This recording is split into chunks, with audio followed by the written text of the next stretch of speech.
education. There's a lot of folks, I mentioned a couple, U.S. Farmers, Ranchers Alliance, Center for Food Integrity, lots of them out there that are buying for people's dollars. If I spent just a small amount of money with everybody that calls on me that's singing the song about sustainable agriculture and the importance of agriculture in the world, we go broke with all the different bits. So somehow over time, this has got to, and it can't take long, it's got to filter down to who's going to get the money that's really going to say that's really going to have a consistent message between production agriculture, row cropping, and animal agriculture. Somehow we got to quit diffusing the amount of millions and millions of dollars we're putting into a lot of different organizations and concentrate that money in a couple of places so it can be real successful. I'd like to reiterate your comments, Donnie, on core curriculum. You know, the core curriculum that college students take today was designed in the 17 and 1800s. By definition, core curriculum is supposed to be that common knowledge that every citizen should have. Well, the common knowledge that an 18th century citizen needed is very different than what we need today. When you go to Europe, you can get into very interesting discussions about the world's major problems: food, fiber production, energy, environmental sustainability, obesity, and nutrition. You go around America, you can't hardly engage people in that conversation because that's not common knowledge among our population. We have not put that into the core of the K through 12. We certainly don't do that at the university level. Some of that, for the legislators in the room, there are some things you can do as legislators in terms of looking at core curriculum in K through 12. And to some degree, at least in Alabama, we've got some rules about what defines the core curriculum. So Auburn can't just magically create its own core curriculum. It has to plug into the community college system. So there's a common core in our college system that's mandated through legislation. So there are some things that can be done about that. And I've been challenging the folks at Auburn about what common knowledge our students will need for the next 40 years. And it's very different than what they take in, to some extent, history and theater. I guess my time's up. Yeah, one of the audiences that I seek out to present to are college kids. And I've given a number of seminars, and I always like liberal arts students because they get all 17 years worth of education. They've never had a single lecture in agriculture.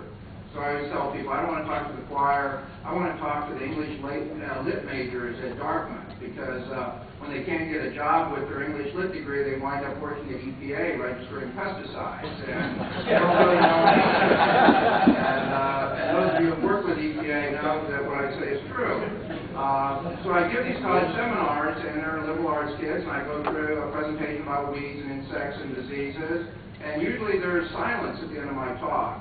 And they say things like, no one has ever told us this kind of stuff before. We've never heard a talk about weed science or entomology. They've never, you know, it's a failure of our educational system that that's the case. So there are different challenges you can put to yourself. The Fertilizer Institute a couple of years ago was concerned there was a lack of knowledge about the fertilizer industry in this country. So they put a challenge down. They said, the fertilizer industry is going to get 1,500 talks in the next 18 months. You're going to talk to Rotary clubs, you're going to talk at schools, everybody in the industry is going to step up on this. And I think Hassie may have volunteered to set up a program like this in Alabama. You know, to get everybody in production agriculture out there, giving talks to your Rotaries, at your churches, to urban kids. They are a receptive audience. They do learn. The light bulbs do go on. Yes. I may just add one other suggestion that hasn't been thrown out, and that is farm visits. I know Salome was talking about that last night, that he brings kids out to his farm. But just one visit from an urban person to a farm where they can see it firsthand and hear the growers' concerns is huge. We've been doing that with textile fashion people out of New York, and actually the grower arranged so they could, each one of them could ride a cotton picker down and back. And boy, the impact of being on that was huge. So getting consumers, but particularly real thought leaders out to the field to talk to farmers is huge. That's really separate question, but really is going into another topic, but you're already answering this question. So what can we do at local level to educate consumers? That's what you're answering. But I want to propose one other, I don't have the answer, but this topic just for you guys to discuss. And where is Ashley? Ashley, okay, and Bucky Kennedy in the back. He was telling me a story that went on in his state by some guy that he had this goofy idea that he went and took a legislator on a trip to a farm who had no idea that apples came from Georgia. They had apples growing in this state of Georgia. What the heck? So what do you think about? I know we want to educate the next generation, but how do we address maybe more sensitive person, a legislator? Well, we just got, when was it, Chuck? Within a month, we had a legislative delegation from Tennessee in our Shelbyville location. We had a lot of press around the population, demographics that work at that plant. So we just, hey, anybody wants to come, load up, have a great day. And you know what? Every one of them left going, you know, we thought a lot of y'all, but we think a lot more about how safe our food is now. We had no idea that chicken plant would be this clean, this pristine. Hey, it was just a normal day of operation. We didn't do anything different from them than we do any other day. So, amen, that is a great thing to do, because the more and more people get exposed, the more they see, hey, look, it makes perfect sense when you think about it. We had a vegetarian who went on a trip with me in our Berry Street plant 2 weeks ago, that my son, by the way, gave a plant tour. She was, she's not eating meat today, but she was really impressed about how meat is processed, and she had no idea. Now let's take this one more step, just another layer of this. We talk about legislature, that may be a little sensitive. Is that okay? We're big boys and girls today, right? Okay, but is that at some point in time, and Mr. Donnie, you mentioned this already, while nobody wants too much government in their lives, there has to be some regulatory activity. Now, let's comment on the role of government in food safety, and the director of our food safety section is here, Mr. Lance Esther. Lance, raise your hand. You're supposed to have on an Auburn shirt and tie, but I don't know what that is. It's a red thing. He's here. He'll have to answer any questions, but there is a regulatory function. That's why we're here, right? Why I'm here. So there is a function. What are your guys' opinion on that? I got to leave at 2:35 for a plane. Yeah, we're going to get at least a half hour to answer. So I'm going to let somebody else talk. No, that's okay, but we may want you to run for president. I'll throw out a little bit different perspective on that Donnie might comment on. Our food system is extremely global. We buy and export food to and from nearly every country on earth. So when you start talking about food safety, the tomato I go and buy today was not necessarily grown in Alabama or the U.S. It could have been grown in South America or Europe or somewhere like that. And so the role I see in government is to bring some protection to our global food system. Amen. I've got a USDA inspector within 10 feet of anybody in any plant I got every minute I operate. Don't worry so much about us. We got this. There's a lot of other food that people are eating in America that's not near the attention. Give them a notice. Don't stop there. We hear you. Yeah, with regard to pesticides, there's 120 health, safety, and environmental tests that have to be passed before the EPA will register those. And when EPA registers them and approves the label for the Federal Register, they say that in the Federal Register, they say there's a relative certainty that no harm will result from the use of that chemical. That's after a determination at EPA. Now, what more can you ask for? A reasonable certainty that no harm will result to the public.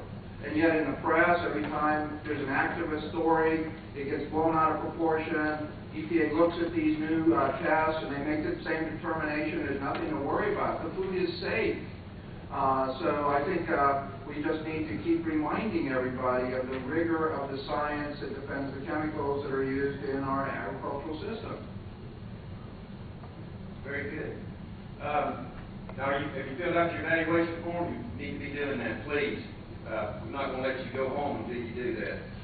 I've got a couple more questions here that's really thought-provoking, but before we do, I did mention Lance is here. The director of our meat inspection program, Dr. Barrett, is here. Dr. Barrett, raise your hand. Of course, Ashley is here. Then my secretary, Crystal, is here. She's a budget supervisor. And does a fine job. Amy Belcher, and one of our field representatives is here, Joe Dickerson. And I just is here right here, Joe, raise your hand. Some of the other members of the department, but these guys are they're the reason that oftentimes the Department of Agriculture in Alabama is kind of like that. We used to be a big goose on the water. We're a little duck now. It looks real smooth. Everything's like mighty smooth, but underneath there's a lot of pattern. And you've heard that before. These are the guys that ensure that for us. I want to mention their names here. And if I forgot you, raise your hand or talk, complain to the commissioner. Let's shift gears just a little bit on our question. This is interesting to me because my brother-in-law is actually used to work for Delta Pine. What percent of cottonseed goes into food? Number one, for humans, and then secondly, obviously, number two, for livestock. Can you comment on Yes, that? sure can. About half of the U.S. crop right now is going into crushing, where the oil is pulled out. Almost all the cottonseed oil is used for human consumption. There's been a little bit of cottonseed oil that's been used for biodiesel, but actually it's too valuable for cooking purposes, so about half of our crop.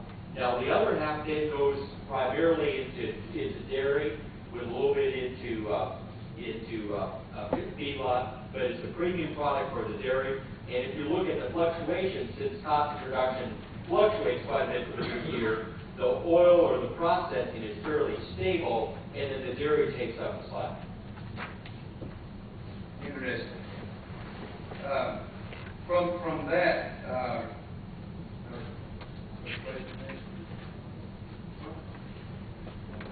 let's talk. I have a couple of questions here about irrigation, and any of you can comment, but probably more specific to our last speaker. How can we encourage or step up the use of, or do we need to increase the use of irrigated farmland acreage?